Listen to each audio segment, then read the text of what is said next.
Hello everyone, welcome to the Literary Ladder. I hope you all are preparing for your exam well.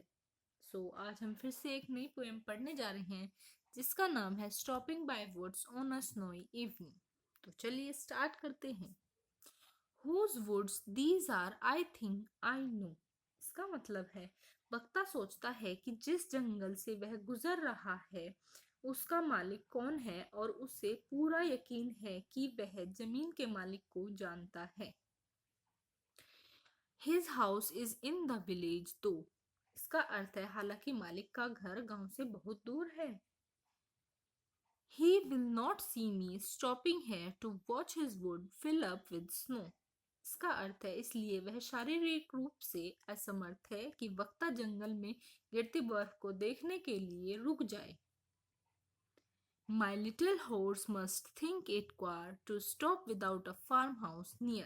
जिसका अर्थ है वक्ता को लगता है कि उसके घोड़े को सभ्यता के किसी भी निशान से इतना दूर रुकना अजीब लग रहा होगा।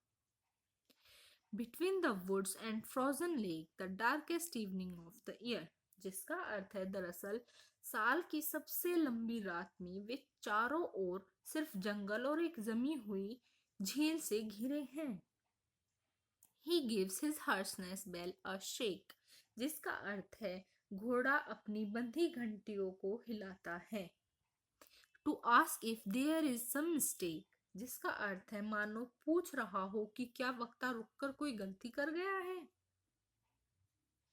The only other sounds the sweep of easy wind and snowflake। जिसका अर्थ है इन घंटियों की आवाज के अलावा हवा और गिरती बर्फ के टुकड़ों की आवाज ही सुनाई देती है जिसकी तुलना वक्ता हंस के पंखों से करता है। The woods are lovely dark and deep। जिसका अर्थ है वक्ता को जंगल बहुत आकर्षक लगते हैं और उनका अंधेरा और उनकी विशालता दोनों ही उसे आकर्षित करते हैं। But I have promised to keep। हालांकि वक्ता को कहीं और भी कुछ जिम्मेदारियां निभानी है। And miles to go before I sleep and miles to go before I sleep। जिसका मतलब है इसलिए हालांकि वह रुकना और आराम करना चाहता है वक्ता जानता है कि ऐसा संभव होने से पहले उसे अभी दूर जाना है। तो ये पोएम रॉबर्ट फर्स्ट के द्वारा लिखी गई है और ये लिखी गई है 1922 में।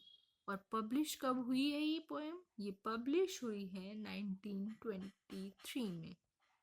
So this is the detail. For more videos, please like, comment and share. See you tomorrow with new poems. Thank you.